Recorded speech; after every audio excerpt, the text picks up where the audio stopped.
Hey, welcome back to the Group Project Podcast. This is episode number 61. And I've got actually a fellow Iowan here, and I'm sure we'll get into this a little bit, but Jamie Vollmer, who is well, I'm going to read it. Just a couple notes I've got from your bio here, Jamie, if that's okay. Sure. An award-winning champion of public education. Jamie is the founder of the Schools Cannot Do It Alone network. The reason I kind of got to know Jamie is because he's got an amazing book out there, kind of with the same name, Schools Cannot Do It Alone, which when it came out was proclaimed by the American School Board Journal as one of the top 10 books of the year. And if you haven't read it, and if you are in any leadership position, especially kind of at the district level, you've got to check out his book. It's awesome. So, but he's beyond, but unlike a lot of our other guests, Jamie has not spent, he spent a lot of time in education, but that was not his background. So we're going to dig into that. Jamie, welcome. Thank you for being here today. I really appreciate it. Thank you. It's my pleasure. So, Jamie, you've got such a cool background, and I talked a little bit about it before the show, and I got some notes here. But can you just share your path of just how you got to what you're doing right now, and what it is that you're doing? Sure. All of it. Here's what I would say. It's a very good question, and frankly, I haven't thought about it in a while. You're the first person to ask in a while. And I could say the whole thing is serendipity, but that's not entirely true. For the purposes of your podcast, I will say that if I take any credit at all for the direction of my career, particularly as it relates to moving into the pre-K-12 arena, it's that I was awake. I was awake at a particular moment. Here's what I mean. So you mentioned that I'm a fellow Iowan. That's partially true. I have been here since 1985, which according to I live out in the country, and some of my rural neighbors, they still think I'm a foreigner. But the fact that I've been here for a while, I came at the behest of a college buddy of mine to help him run a small ice cream manufacturing company. At the time, as long as no one will hold it against me, at the time, I was an attorney in Washington, D.C. Oh. And he was a buddy of mine, and he came to a conference, and he stayed at my house for this conference. It was unrelated. I don't remember now what it was even about. But he talked about this new company that he was forming. And for those of you, some of you Iowans, especially if you have any experience in Iowa City, he was the guy who opened up the Great Midwestern Ice Cream Company store, which was right downtown on Washington, which, as an interesting aside, at one point was the highest grossing per capita ice cream store in America. Having said that, when he left, he said, "You're going to come and work with us." And I said, "Freddie, I love you, but I can see the White House from my office. I do not think I'm moving to Iowa." Oh my God. And he said, "We'll see." And he took a cab and he left. And about a week or two later, he called me up and he said, "James, I can't remember. How long do you spend in traffic every day to get to the office?" And he hung up. And that was it. Well, it turns out I sat in traffic about an hour each way every day. Mm-hmm. So didn't hear from him a couple of weeks, and then he calls and says, "James, hi, Fred." He said, "I can't remember. Were there metal bars on every set of windows in your house?" Which was true. There were. And he hung up. Now, none of that would have changed my mind about moving out to Iowa, except when he got about $1 million worth of venture capital money. Oh. And that all of a sudden changed things a little bit. I was 35 years old at the time, and I thought I had one more entrepreneurial swing for the fences. And I came here, and that's how it started. So there's one piece. The second big piece is that we got famous. In the spring of 1984, People magazine, that fine research periodical, People magazine decided they needed to know what the best ice cream in America was, and they chose our product, the Great Midwestern Ice Cream Company. They actually chose our blueberry ice cream, which is a little bit of dramatic foreshadowing. And it made us famous. Everybody knew about us, certainly in the state. And then the Cleveland Plain Dealer said we were the best ice cream in America. The Houston paper said we were the best. The Seattle paper, we were in Time, we were in Newsweek, we were in the Wall Street Journal. There was even an anatomy magazine that picked us as the best ice cream in America. It's true, it's called Playboy. And because of all that press, I came to the attention of Iowa's chief state school officer, the head of the Department of Education, who called me up and said, Jamie, I'm forming a group of business leaders and educators to talk about the future of public schools in Iowa. Will you join us? And I had met him, nice guy, Bill Lepley. And I'd met him and I thought, okay. And then for all of you who have been suckered into something like this, I asked him the seminal question. I said, Bill, how many meetings are we talking about? Now, this is an excellent educator. He had been a spectacular superintendent. He was a family man, a good father. He looked me right in the eye and he lied. Two.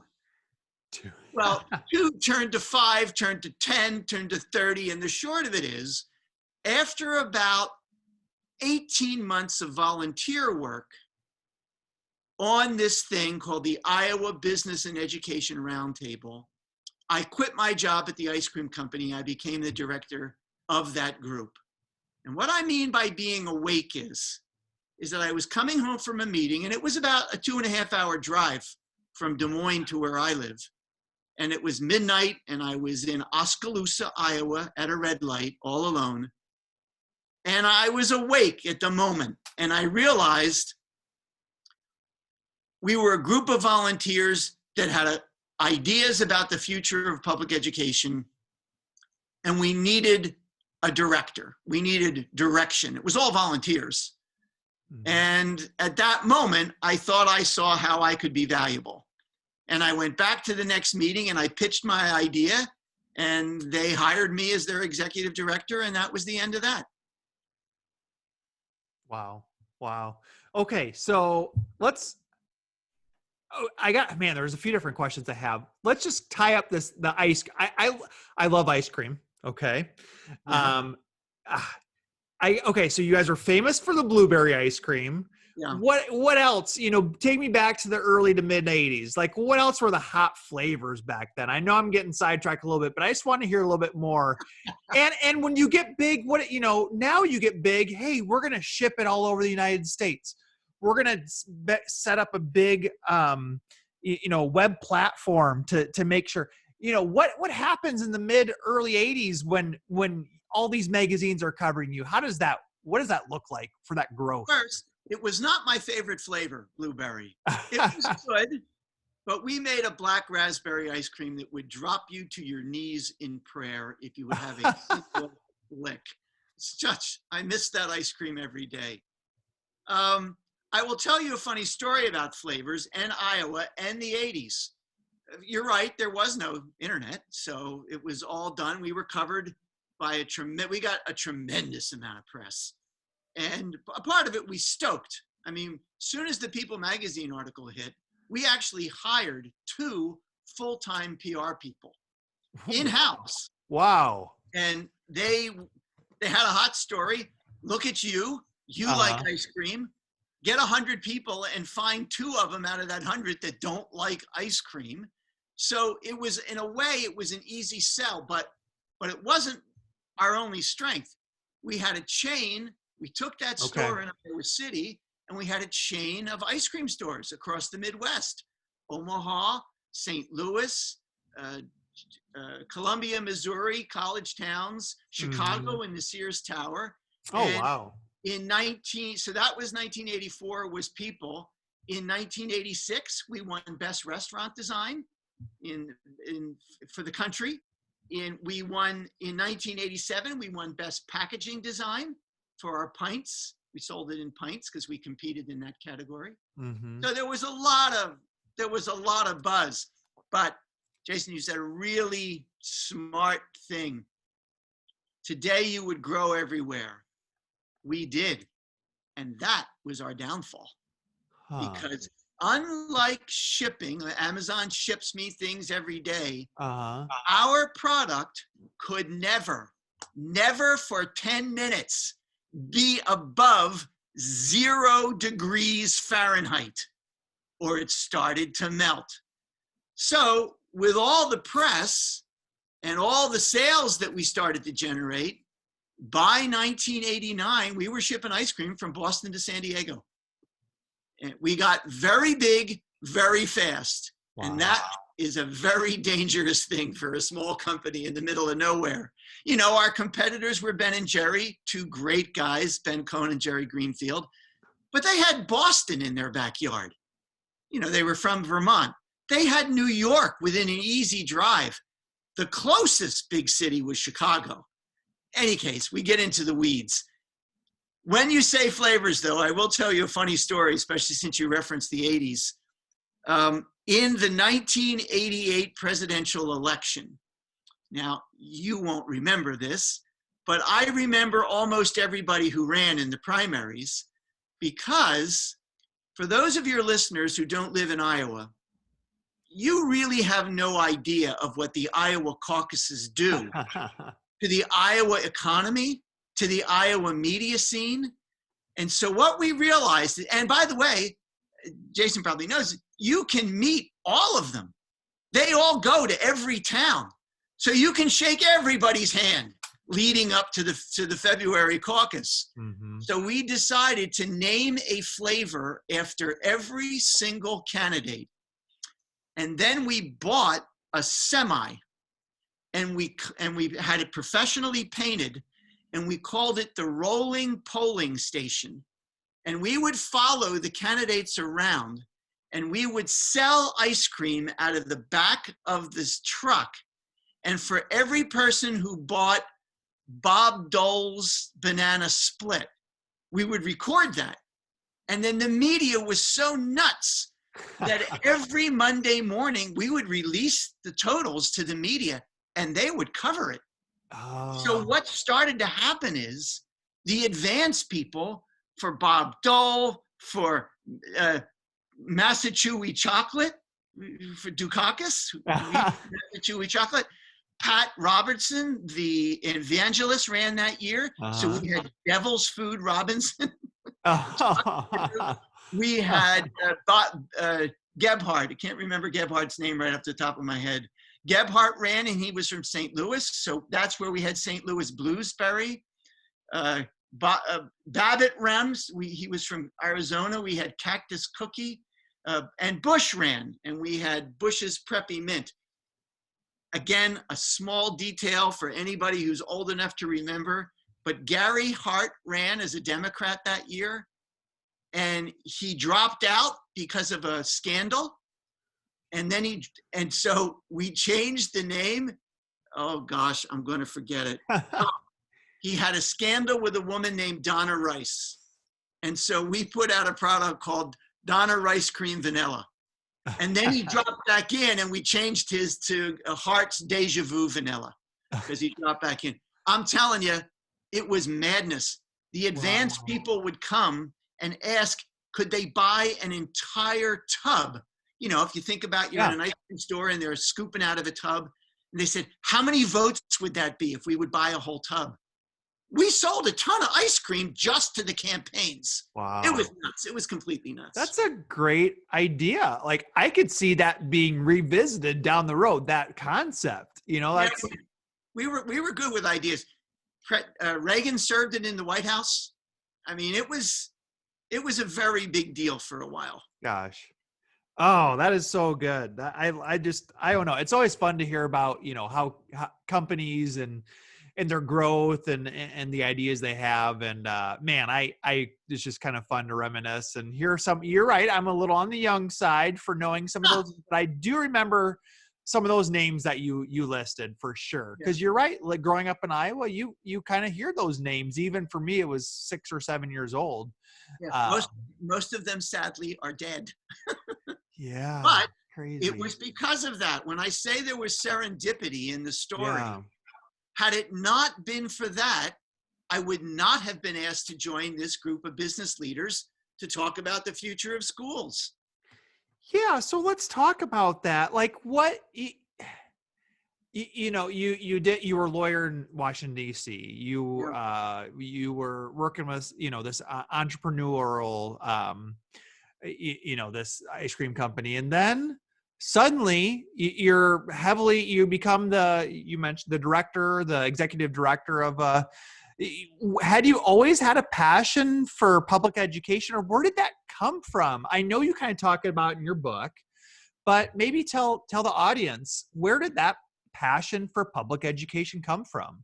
Well, so let's sort of connect the dots. I was I was one of those people that are much maligned. When I say I was an attorney in DC, I was a lobbyist as an attorney in DC. So that frankly was pretty heady work. I worked in a very small niche in administrative law, but it was constantly stimulating. It was interesting. I liked the work. And then when we got to the ice cream, while we did have a lot of fun, and thank goodness that I left it, because I have no idea what my cholesterol count would be now. It was a 17% butterfat product. And we would eat, this is not an exaggeration. I need to say it again. This is not an exaggeration. The plant manager would come and put on my desk a pint container of whatever product we were running at that point, because everybody in the company did quality control, from the janitor to the president. Everybody did quality control. And so I would be on the phone and I would see out of the corner of my eye, a pint would be slid onto my desk with a spoon stuck in it. And the next thing you knew, I was listening to the spoon drag along the bottom of the container. Can you imagine eating a pint of Haagen-Dazs or Ben & Jerry's every day, sometimes twice? Thank goodness I quit. Yeah. So when you say, why did I get involved? I went to the first roundtable meeting in September of 1988, and we had flown in a professor from Harvard. And in my whole life, Jason, revolved around refrigerated trucks, making sure we were constantly fighting E. coli bacteria, margins on butterfat, cream, and sugar formulas. This was not intellectually challenging work. Mm-hmm. And I sat in that first meeting, and this guy flew in from Harvard who had just written a book called Schools Out, again, before the internet. He'd written a book called Schools Out about how technology was going to change schools. And I thought, this is great. It was stimulating. It was interesting. Plus, I ran a small business. Immediately to my left was the CEO of the Principal Financial Group, the largest employer in the Midwest. Immediately to my right was the CEO of the Meredith Corporation that is the publisher of Better Homes and Gardens and McGraw-Hill.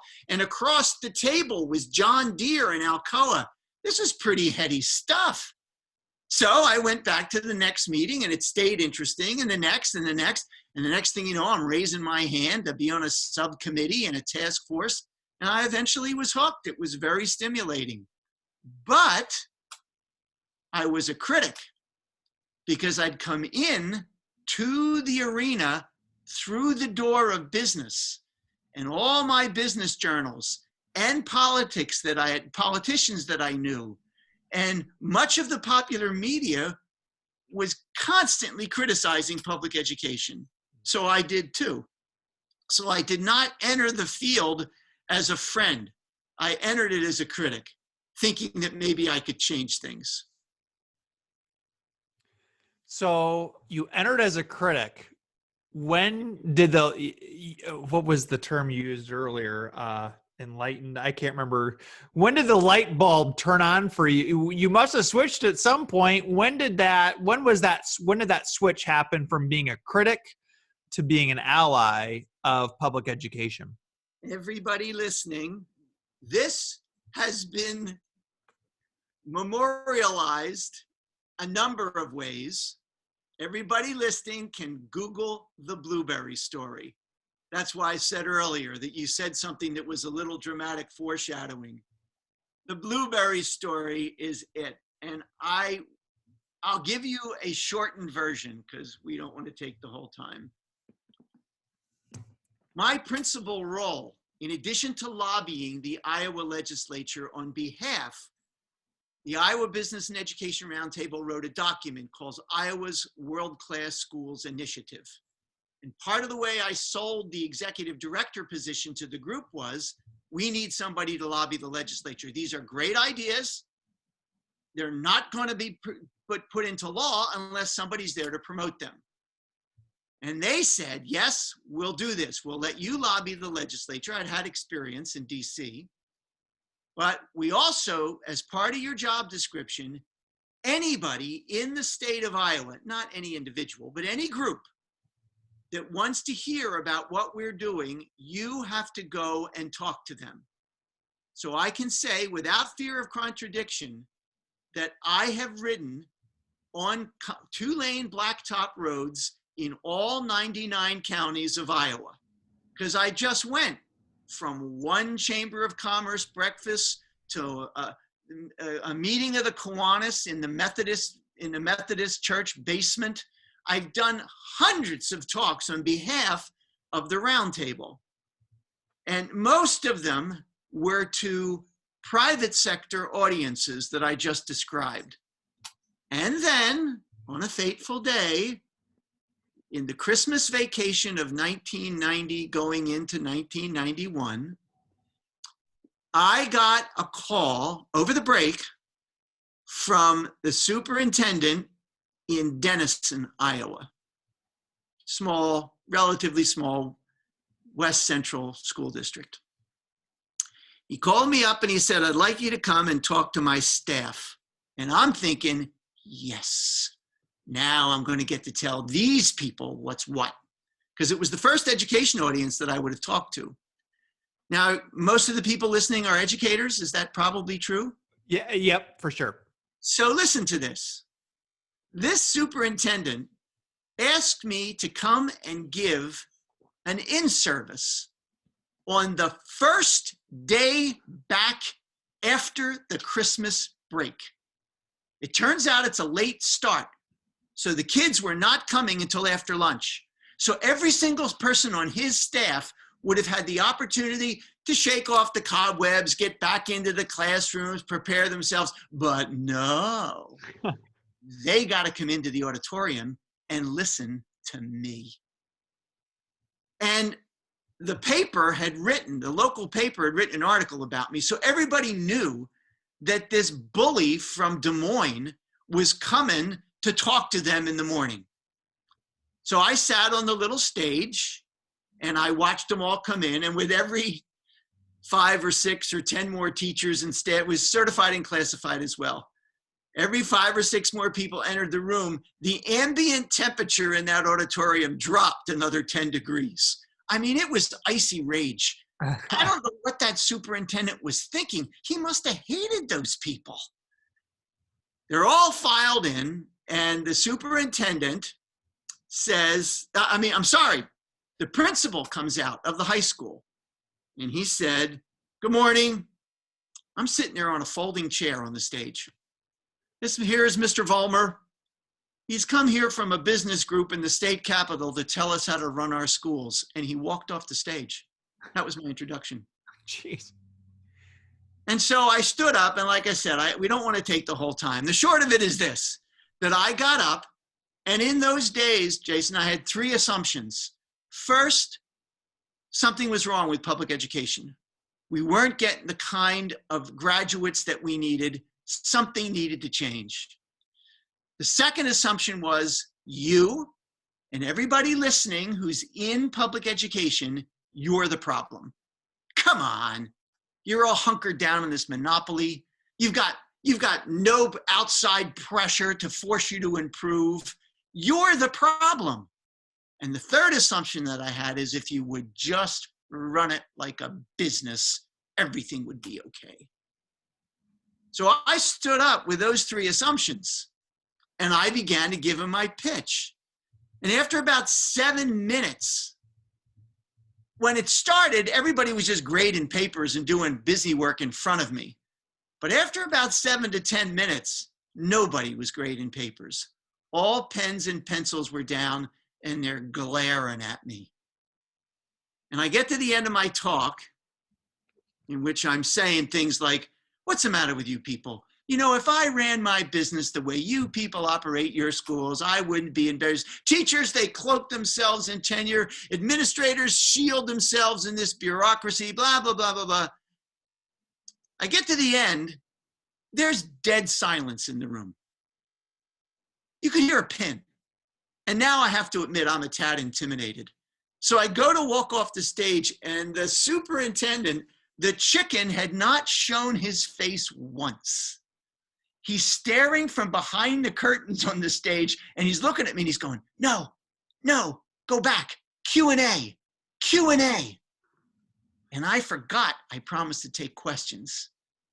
So I very reluctantly went back into the middle of the stage. And as soon as I got there, boom, a woman's hand shot up. I looked at her. She seemed to be polite. She's nicely dressed. I thought, I'll start with her. I found out years later, she was a 27-year high school English teacher who'd been laying in the bushes for me for about an hour, waiting with the question. And she started out just as nice as you please. She said, Mr. Vollmer, we understand you make good ice cream. Oh, I was insufferable. I said, excuse me, ma'am, best ice cream in America. Thanks. Thank you very much. She said, yes, sir.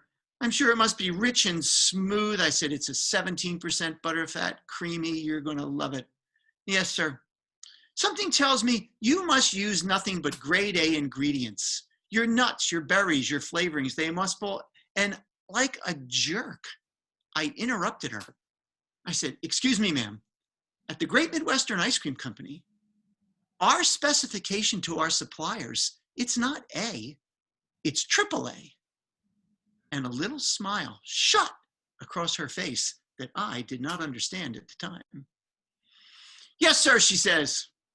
If you're walking through your factory and you come out on your receiving dock, and I don't know, a shipment of these blueberries show up, and these blueberries do not meet your AAA standards, what do you do? And in the silence of that room, you could hear her trap snap. I mean, I knew I was dead meat, but I wasn't going to lie to the lady. I said, ma'am, I would send them back. She jumps to her feet. She shoves her finger towards my face. She says, that's right. You would send them back. We can never send back the blueberries our suppliers send us. We take them big, small, rich, poor, hungry, abused, brilliant, creative, curious, frightened, cautious, ADHD. English is their second language. We take them all, Mr. Vollmer, and that's why it's not a business, it's school.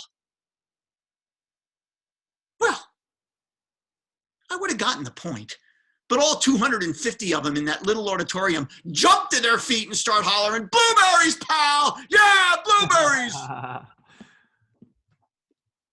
At that moment, I lost my third assumption. It's not a business. I've been through it a million times over the years. You won't believe this. It's been decades since that took place, and I still get an email every now and then from somebody complaining, oh, she painted with a broad brush. She had 90 seconds. What do you think she was going to do? But what did she show? That public education has no control over the quality of the raw material. You take what the parents send, and they ain't keeping anybody at home now, are they? And you're constantly being shoved around by special interest groups, some of them with very deep pockets, who are 100% hell-bent on destroying our system of public education. It's not a business. But it took that moment before I realized that. So that was the first break. Now, I have to tell you that there was nothing that she said that in any way impacted the other two assumptions. Okay, I get it. It's not a business. Can we graft certain practices and procedures from the private sector onto the rarefied culture of pre-K-12? Sure. Doesn't make it a business. But she didn't say anything about whether the people inside were the problem. That took another month or two. Because, Jason, I don't know, again, pre-internet, I don't know how superintendents used to communicate. I pictured some kind of system of tom-toms or something, because I was not out of the parking lot, I swear. And the word went out across the state among superintendents, invite Jamie. Your staff will maul him. So I started getting invitations, but I got another invitation about 2 months later from a superintendent who said, I want you to come to the district. And I jumped the gun, as I will do. I said, yeah, I'll come and give a speech. She said, no, we've all heard this speech. We want you to come and spend a day with us. She had 3 conditions. First, dress casually. You don't have to be in a suit and tie. It's not that kind of a day. Second, I don't want you calling your secretary. I don't want your secretary calling you. It's going to be as though you worked in our buildings. And third, her third condition was, once you arrive, you cannot leave. And I'm thinking, how hard can this be? So I get there on the appointed day, and the first thing she made me do after she made me do bus duty at the elementary school, good morning, good morning, good morning. Next thing she made me do was be a teacher's aide inside of a 3rd grade class for the morning. Now, I'm 6 foot tall. 3rd graders are 8. What's it mean for a 6 foot tall man to be a teacher's aide? It means bending over and standing up and bending over and kneeling down and bending over and standing up all morning long. So it's lunchtime, the lunch bell rings, and the kids all dutifully get in a line and they file out, and I'm still feeling pretty good. So I turned to the teacher and I said, come on, I'll buy you lunch downtown. And she looks at me and she goes, you know, thanks, but we don't get out for lunch much around here. It's been arranged that you're going to dine in the building today. Now, where do you think they took me? Cafeteria or teacher's lounge? Number 2. Teacher's lounge. I've been to the cafeteria dozens of times. I recommend it. When you talk about things I think that educators need to do to strengthen ties with stakeholders, I recommend bringing business leaders especially into the cafeteria. If they survive the experience, they'll be your friend for life. But that's not where they took me. They took me to the teacher's lounge. Now, this is not a pretty sight for the uninitiated. A bunch of grown-ups using 15 to 20 minutes to inhale food, gossip, and cut out paper pumpkins, paper turkeys, paper wreaths. This is not fine dining. So I have to wolf down my food because the superintendent wants me to do playground supervision during lunch, whatever that meant. I'm out there on the playground. The last lunch bell rings. She takes me. It was a woman, superintendent. Cruel woman that she was, she takes me, she makes me be a teacher's aide in an 8th grade classroom for the afternoon. Jay, it was a warm Friday afternoon in May. Oof. I will go to my grave with that smell in my nose. You can't have that experience. Yep. You can't have that experience and walk away and think the people inside our schools are the problem. They're not. Are there people working inside public schools who probably should no longer be there any longer? Yeah. Are there people who are afflicted with this condition, this pituitary condition that I playfully have named it, the TTSP syndrome, that when a superintendent or a principal goes to a member of his or her staff and say, you know, we're going to have to do things differently around here, the TTSP syndrome kicks in, and they can be smiling at the principal. And they're thinking inside, I ain't changing. I ain't changing nothing. I've been in my classroom for 28 years. I was here before you got here, Mr. and Ms. Principal. I'll bet I'm here after you're gone. I'm going to close my door and I'm going to do exactly what I've always done. TTSP, this too shall pass. But it's not a critical mass. Mm-hmm. It's a tiny percentage. And so when you have the experience of seeing what it's like inside, and I don't mean some VIP walking tour where the head of the local chamber is brought in and they wander around with their hands in their pockets and they go, oh, computers, aren't they fascinating? I mean being a teacher's aide. I mean shadowing a principal, real time. Nobody walks away without being changed. Mm-hmm. Nobody does. And so that was the end of my second assumption that who the problem was. It's not the people working in our schools. The third assumption that we need to change our schools, it's 34 years later and I still have that one. Schools were designed for an America that no longer exists. So, okay, so tell me about, tell me about, and maybe, I don't know exactly, you can fill us in here, the Schools Cannot Do It Alone network. Yeah. When did that start? What is that? Just fill us in on that. Pure pandemic. I mean, what I did for 30 years is travel America. I wouldn't even want to hazard a guess of how many convocations I've done, how many in-services I've done, how many after-dinner speeches at conferences, state, national. I've been privileged. I've keynoted AASA's annual convention twice. I've spoken at the National School Boards Association annual convention. I've done it all. And last March, it all stopped. Nobody was having any of those anymore. But my passion has been and remains helping superintendents strengthen ties with stakeholders.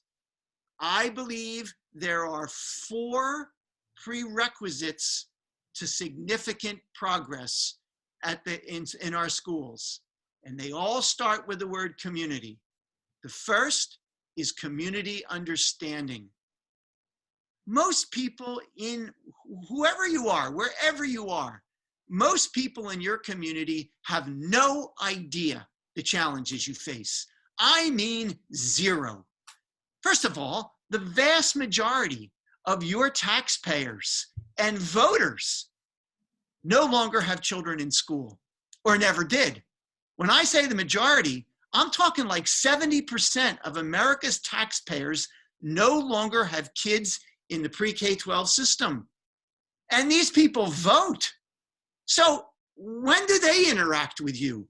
Maybe a sporting event, maybe a kid's recital, or the kids put on a play.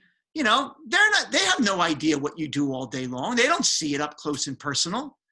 So the first prerequisite of progress is we have to build community understanding of what you're up against. The second prerequisite is community trust. Without that trust, that is the lubricant for change. That is what allows change, which is a messy, difficult process, to move forward. You need folks to trust you. Well, it turns out that this is a hierarchy, that the more trust is unlikely to precede understanding, unless it's just a leap of faith because they like you. And that's a dangerous way to proceed. Understanding comes first, then trust. Like me, at the risk of being overly personal. Once I gained even a modicum of understanding of what it was like to be inside your world and the challenges that we faced and what the stakes were, well, then I began to trust. And once you have understanding and trust, then you get the third prerequisite, which is permission. Permission to move forward. And then you have the last, which is community support.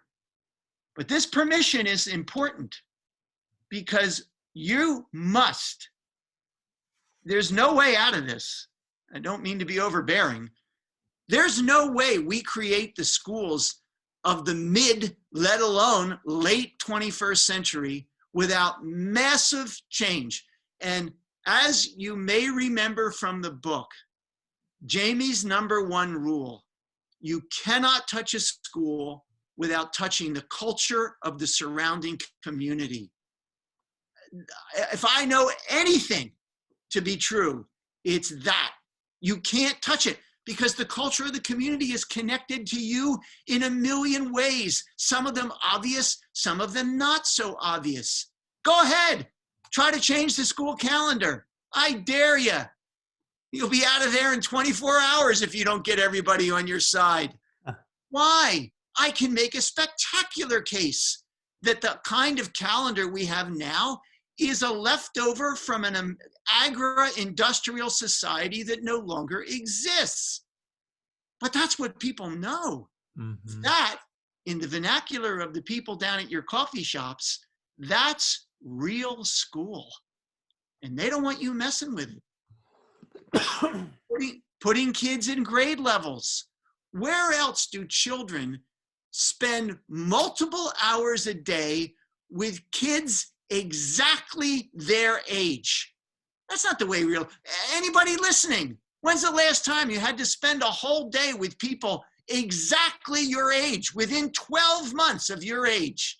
It's unnatural. It's odd. I get developmental readiness. I get the process of unfolding the mind, but maybe that doesn't make sense anymore of mass customization.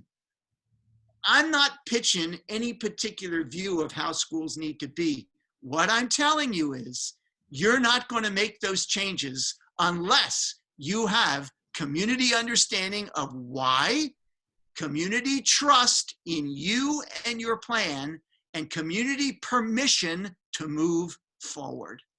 Those are the prerequisites. Mm-hmm.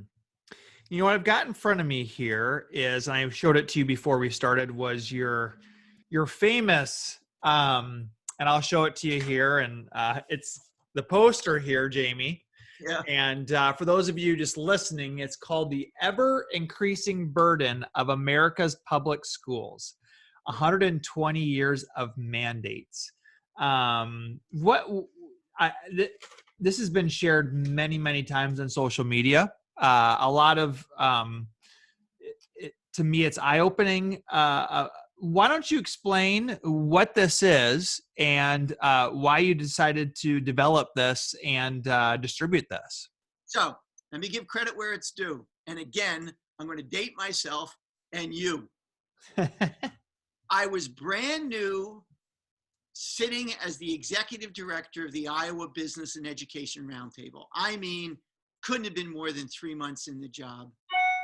And I went to a conference in Des Moines.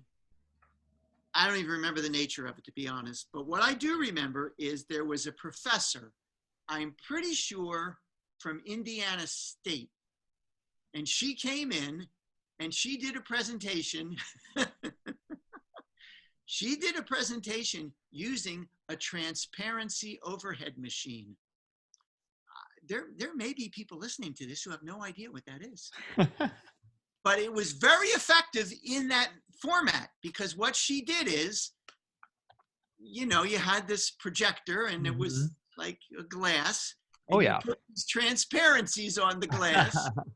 And she said, so schools have been asked to, and she put a transparency on. And it said, immunize kids. I don't know if that's what it said, but it's one of them. Sure. And then she said, and they've been asked to do vision, hearing, and dental screening. And she put that transparency on. And then she said, they've been asked to feed school lunches. And she put that on. And you can get what's happening. After about 5 minutes, it was just a big mess. She didn't take the bottoms ones off. She just kept layering them on. So at the end, it's just this black mass, which was a very effective technique. Now, I have to tell you, she didn't have more than about, I don't think she had 15 different transparencies, but she made the point. Uh-huh. And I ran with it. Nice. I thought, that is very cool, but we're not going to do it that way. We're going to create, Jason, the very first one was an 8.5 by 11 trifold. Everything fit on 3 panels. And now that poster is 12 inches by 40 inches. And it runs from 1900 to 2018. And it's decade after decade after decade of mandates that have been shifted onto the schoolhouse door. And the last time we printed this, and I think you have the most recent iteration, if you turn it so that you read it horizontally instead of vertically, that ascending blue line is the cost, the average cost to educate a child from 1900 to today, adjusted for $2018. So it's not as though it's a raw number. So in 1900, if I recollect, we spent, in 2018 dollars, we spent $490 per child. And last year, on average in America, it was $14,000. Now, the reason this is such an eye-opening little device is because it shows in one quick glance, oh my goodness, these people down at your coffee shop or down at the local tap room saying, yeah, they just got to teach these kids the basics. It's been decades since that's been the charge. And all they got to do is see this list. Yeah, you've got to, if you're looking, until I saw this poster, I'd always thought about all the different initiatives, but if you're really looking for a comprehensive list, it's just incredible to look at. I'm familiar with pretty much 1990s on, in terms of my, what I remember, but man, there's just so many initiatives that have been given from above, from the the experts that we're suddenly supposed to do in schools. And it's just an incredible, it's a really cool visual. I'm reading at the bottom of your poster, it says for more information, to access this, where you can actually see it, visit schoolscannotdoitalone.com. Is that correct, Jamie? Yes, or jamievollmer.com, either one. Which brings me back, I want to close this loop. The Schools Cannot Do It Alone network, when the pandemic hit and I could no longer travel, I took everything, not everything, I took what I believed were the most important lessons, the most important stories, the most important pieces of information that I had gathered over these years, and I reduced them to a video series of 40 clips running between 2 minutes. The longest one is about 18 minutes. Most of them are under 7 minutes. There's a couple of outliers. I just couldn't get them any smaller. And about a third of them are specifically for staff. 2/3 of them are for staff and the public. And I created a network of districts. We're now up to 358 districts across the country who they have access to the library, and they also get copies of that list that you just served. And we're trying to suture them all together in a way that we're going to share ways in which the whole idea, because of the pandemic and everybody running around like their hair is on fire, is to give you something that you could easily share on your website, share on your social media pages. The more aggressive superintendents and principals are creating a blast list. Most of you already have them. A blast list of key communicators, and they send the links of these videos out to their key communicators and elected officials. Mm-hmm. And it's all built around building support for America's public schools. Mm-hmm. That's the Schools Cannot Do It Alone network. Awesome. And they can access those videos going to your website. Is that correct, Jamie? Yes, I will tell you they can. It's easier just to email me because, you know, they're not free. I think we've priced them right. Depends on how big your district is. Sure. But it's easier to just email me, jamie@jamievollmer.com. Okay. And then we'll go from there. Well, Jamie, before the show, I said I had about 20 questions for you from your book, Yeah. because I loved your book. Now, I'm also looking at the clock. We've been going for about 50 minutes. So I'm going to try to limit this to my 2 or 3 best questions I've got for you. Okay. The one thing I love about this book, you've talked about that community understanding, community trust, permission, support. I really, as a young, newer superintendent, I've never really been trained on to how to garner community support for like a bond referendum vote. And I told you what I told you on the phone when we set up this interview was, I feel like this is a blueprint for garnering support from the community on a vote, which is often one of the biggest challenges for superintendents. And I know you kind of agreed with me. What else can you share about that? What are the big takeaways? What are the biggest things? I mean, I know your whole book talks about that, but what are some of the biggest tips you have for superintendents who are trying to pass that bond vote in an economy, quite honestly, that's pretty challenging? I mean, a lot of people are going through difficulties. So what are your thoughts on that? Well, in addition to the economy, which hopefully in a year will be much better, go back to what I said. Most folks don't have kids in school. So given the time that we have and the limitations of a podcast, 2 things I would say. I'll get calls that say, Jamie, can you help us out? We're trying to float this bond and we like you. And I say, okay, when's the vote? And they say, oh, it's March 29th. And they're calling me in late January or early February. Way too late.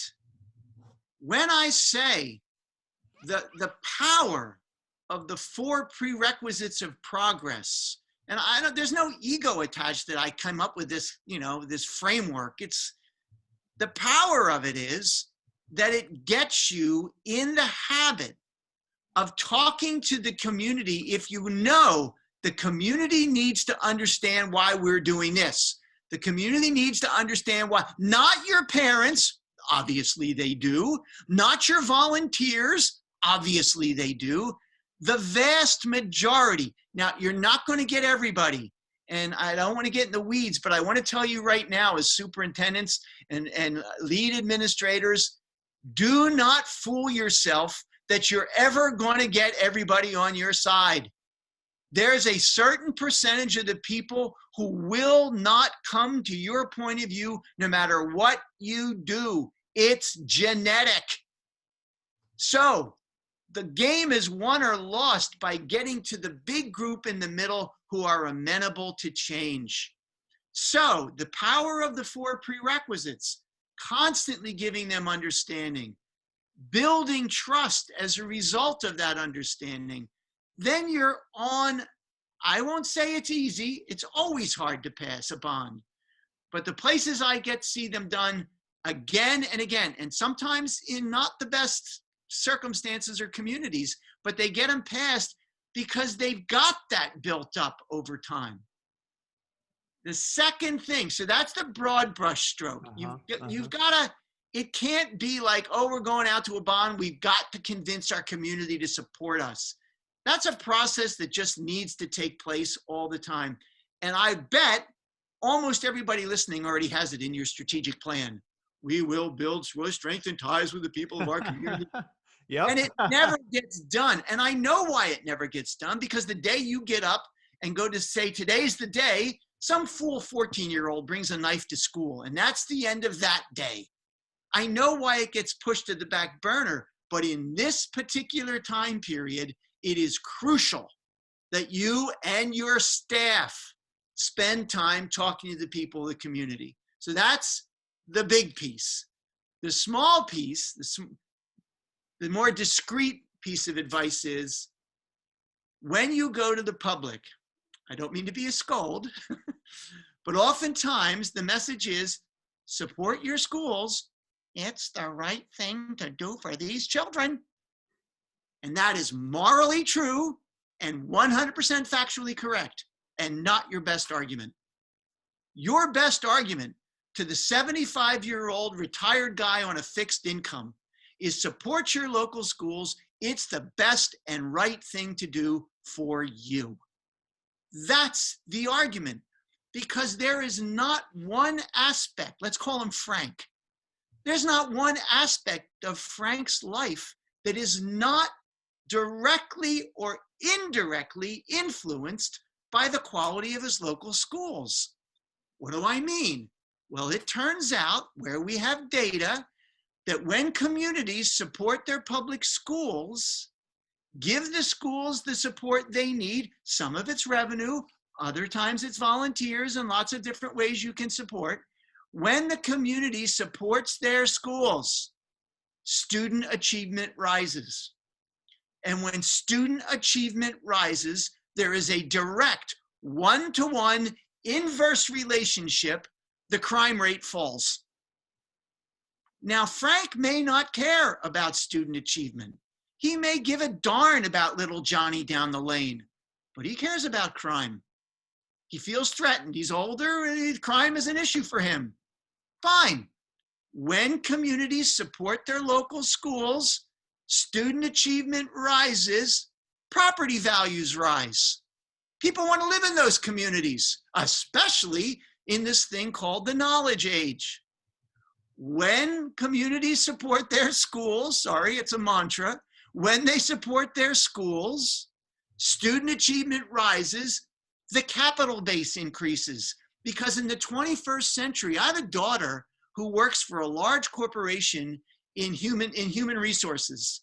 And she tells me that at the corporate level, they're constantly looking for places that have demonstrated that they are committed to unfolding the human capital of the people of their community. In the 21st century, a company can move almost anywhere, so that if you prove that this community has a commitment to unfolding the full potential of every child, you have a better shot of attracting new business, which helps Frank because the tax base rises and potholes are filled. There's dozens of tertiary reasons why Frank is better off. So that has to be the argument. Support your schools. It's the right thing to do for you, whether or not you've had a kid in the system for decades. Oh man, I love that. I've read a lot of different education books, leadership books, and nothing. And I know your book stands alone in terms of some of the advice in terms of getting that support. I just love those 3 or 4 different things. For superintendent, again, new superintendent, went through my first bond vote last year. It didn't pass. Right. And sometimes you get put on the spot. Well, what's in it for me? What's in it for me? And I'm like, it's kind of hard for me to, off the cuff, have that elevator speech ready to go and say, here's what's in it for you. But you just laid it out. Student achievement rises, crime rate drops, property value increases, businesses want to move to your area. So I just love how you laid that out. That was outstanding. Teen pregnancy falls with rising student achievement. The number of people using the emergency room, as the educational attainment of the community rises, the number of people using the emergency room as their first line of medical choice, that falls. And Frank can say, oh, come on, JMO, that's got nothing to do with me. The hell it doesn't, because it's the most expensive way to get health care, and the insurance companies load it into Frank's premium. There are dozens and dozens of ways and it's not, some of it's correlation, some of it's direct causation.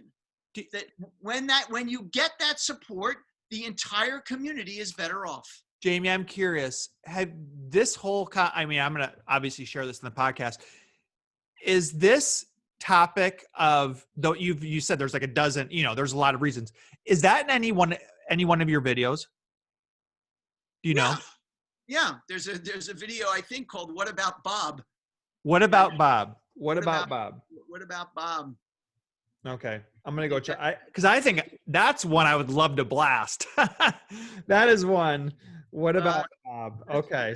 There's in this day and age, although I would not lead with this because I know superintendents are legitimately politically skitsy. I would not lead with this, but there is one in there that is the privatization con game, in which we explain to the public that the whole idea of letting public money go to private schools is taxation without representation. It absolutely removes the public from any oversight and disconnects them. And again, since most taxpayers don't have kids in school, you're going to take their money and give it to people who have no accountability to the people who paid them the money. There's a whole list of them. But like I said, I don't lead with that one. I wouldn't lead with that one for you. No, but that's awesome. Good stuff. Public education is the last institution to create the one from the many, the unum from the pluribus.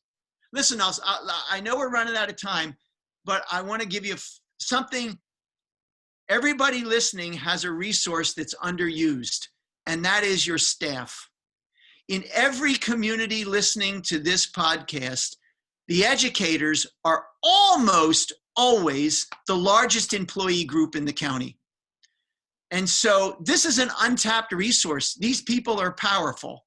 So I advise you inculcate with your staff the so-called 5 S's. The 5 S's are as follows. The first S is stop. We have to get the people on staff, certified and classified, and your board, to stop bad-mouthing one another in their schools in public. This is incredibly corrosive. The teacher who stands in the checkout line ripping another teacher or a principal or a superintendent, or worse, a kid, she spreads her negativity through that grocery store like a virus, and everybody who hears her catches it. And what do? We repeat it. It's lose-lose moment. I'm not asking everybody to be martyrs. Educators are under tremendous stress. This time of the year, half of them are driving on fumes. Sometimes you're going to want to gripe. There's a million things to gripe about.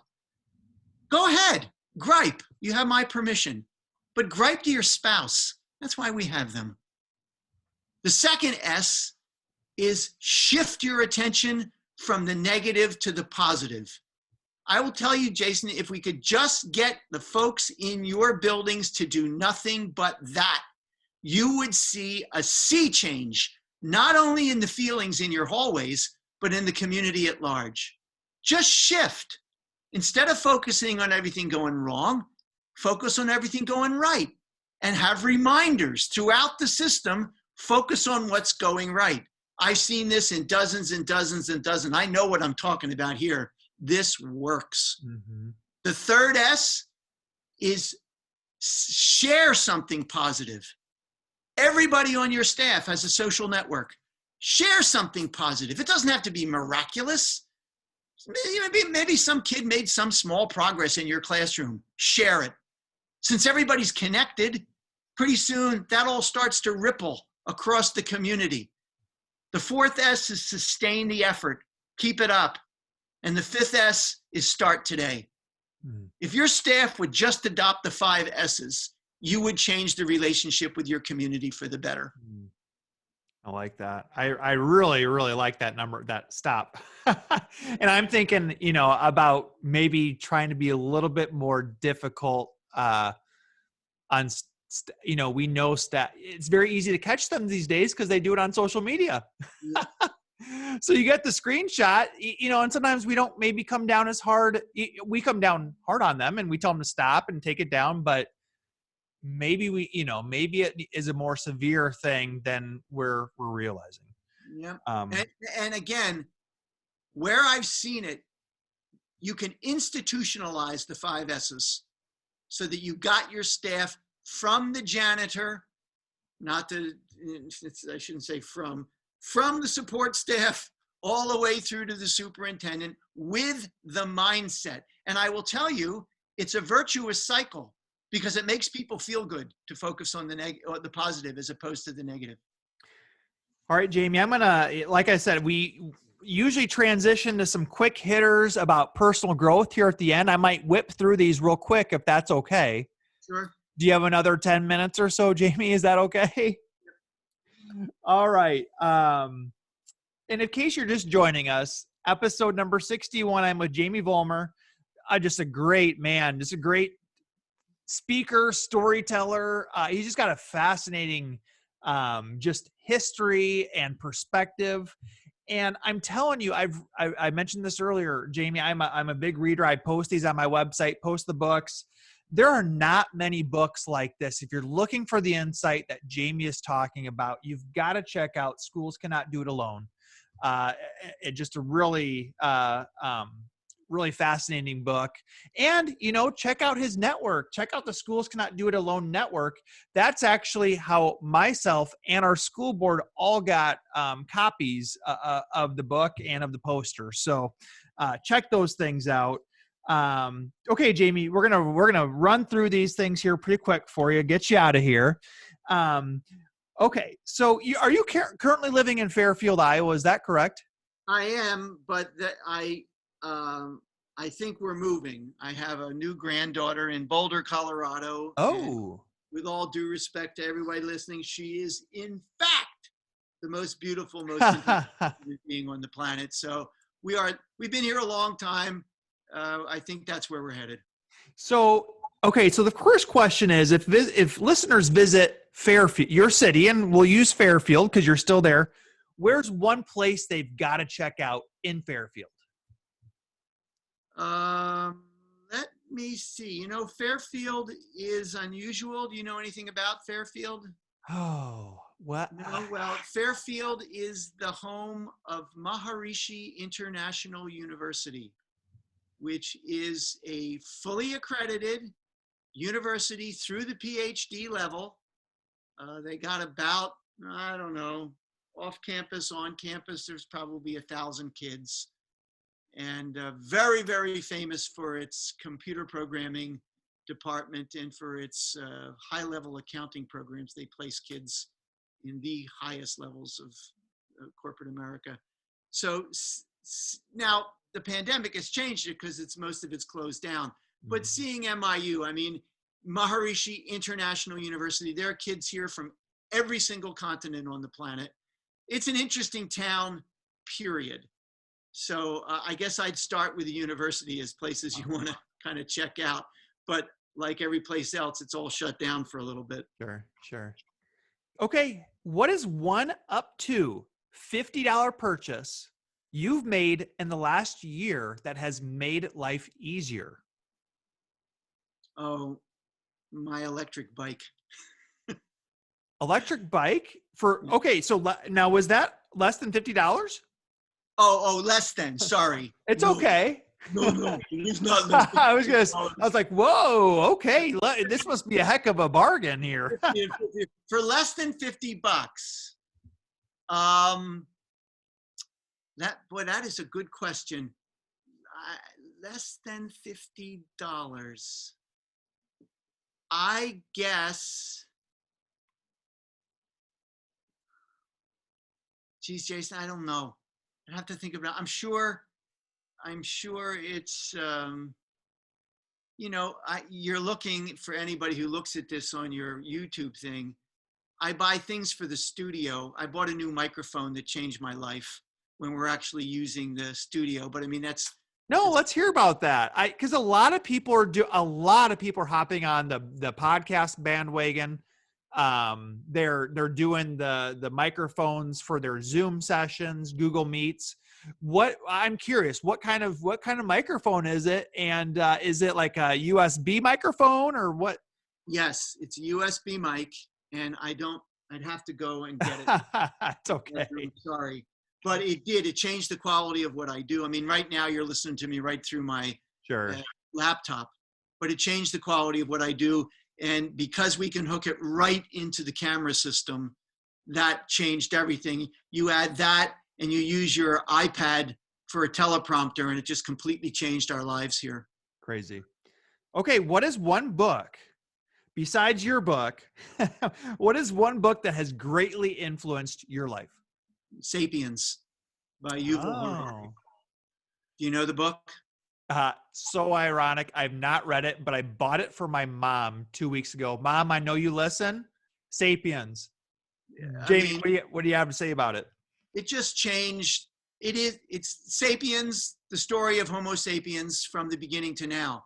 Now, obviously, people have different views of what the beginning is, but it just changes the way you think about humanity, what we're up against as a species, how we've evolved, why what was once, I understand that I'm promoting a view of this that not everybody shares, but what was once a really insignificant, small species on the planet Earth that existed for millennia without making any noticeable change to the environment winds up to be us, and how that evolved. It just changed the way I think about humanity. Awesome. And so I don't even think twice about that. That for fiction, for nonfiction, that was a really fascinating book. Okay, you COVID has changed things a little bit, but you used to be on the go all the time. Yeah. What is your one, if you walk into a convenience store, what's your one go-to item?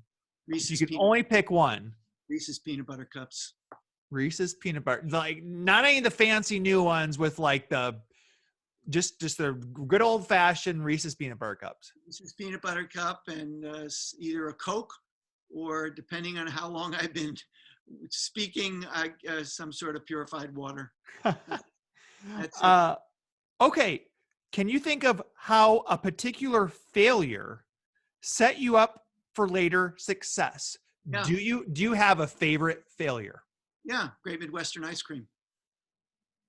I mean, I already told you, you've laid the ground perfectly for this. We grew too quickly, that you can't sustain. If you go to the Harvard Business School, it's all case studies. That's the way they do it. And we were a classic case of hypergrowth, a small manufacturing facility in the Midwest that got unbelievably famous and in a way believed our hype. And so we had stores across the Midwest, but we sold to convenience stores and grocery stores across America. And there was no way to sustain it. And that's really changed the way I thought, how much more carefully I thought about the repercussions of my actions, especially when everything was going right. It didn't make me a pessimist. It didn't make me gloomy, but it did, when everything was going right, it did make me ask a couple of extra questions like, where am I vulnerable here? And so I would say without question, that was it. Next question has to do with productivity. You wrote a book. You spoke at ASA twice. You're the keynote. You are ultra productive and successful. What is your biggest tip for being productive? Exercise. Without a doubt. I mean, because I could see there was a period where I got bogged down and I started making excuses. And I give all credit to my oldest daughter who came into my office and said, you got to get moving. And I said, oh, no.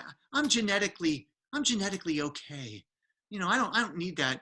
And the short of it is she got me doing CrossFit 2 to 3 days a week and my productivity went through the moon. So also, however, that stopped in COVID and is just now starting again. So I'm very excited, but I would say exercise and productivity. Awesome. Because the truth of the matter is, I'm a procrastinator. I mean, you're very kind in your words, but I invent all kinds of reasons not to do the next thing. People in your position, you don't have that luxury. The next thing's coming at you like a fire hose. What is one big goal you're currently working on? Well, I'm not there yet, but I'm getting towards the end. I mean, I'm 71 years old and fortunately hale and hearty, but I'm getting ready to make a transition. And consistent with your earlier question, I'm never going to be the kind of person who sits around and, as my friend says, you're going to start macrame. No, I've always wanted to write something that was fiction. You're very generous in your remarks about my book. I'm my worst critic. I think my book is readable.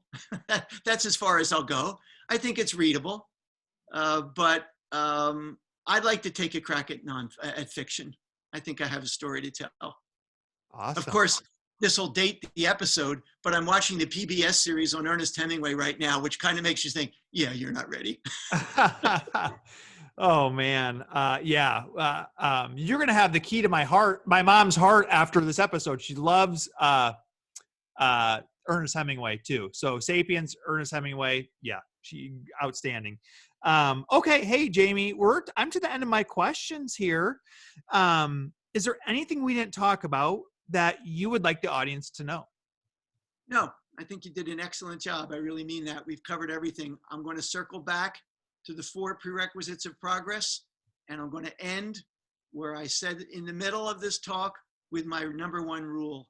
You cannot touch a school without touching the culture of your town, which means if you follow that rule out to its logical conclusion, what that means is if we are going to change our schools in a way that they are preparing every child to be successful in a knowledge-driven info-techno society, if we're going to do that, we have to do more than change our schools. We have to change America. And that's why it's so darn hard. All right. Hey, great ending. I really appreciate your time. Had a great time chatting with you. Again, this is Jamie Vollmer. Like I said earlier, award-winning champion of public education, speaker, consultant. He's got a really cool network you and your district and your school board can sign up for. He's got a great book. We might be seeing a fiction book here in the next couple of years, so keep your eyes out for that. Excuse me. I'll tell you what the first sentence of my fiction book is. I grew up in Philadelphia, and I don't know how it's announced anymore. It's probably all done web-based. But back in the day, the way you knew what was coming when you woke up and there was snow on the ground was this sentence. All Philadelphia public and parochial schools are closed. That's the way my book begins. Nice. Well, you got it started. That's the toughest part, is knowing how to start a book, right? So you're well on your way. So Jamie, thank you so much. Again, this is episode number 61 of the Group Project Podcast. If you enjoyed this episode, I encourage you to subscribe and download and rate and review the show on iTunes. So Jamie, have a great night, and best of luck to you, and we'll be in touch. Okay. Okay. Thanks so much for inviting me. It was really fun. Thanks, Jamie.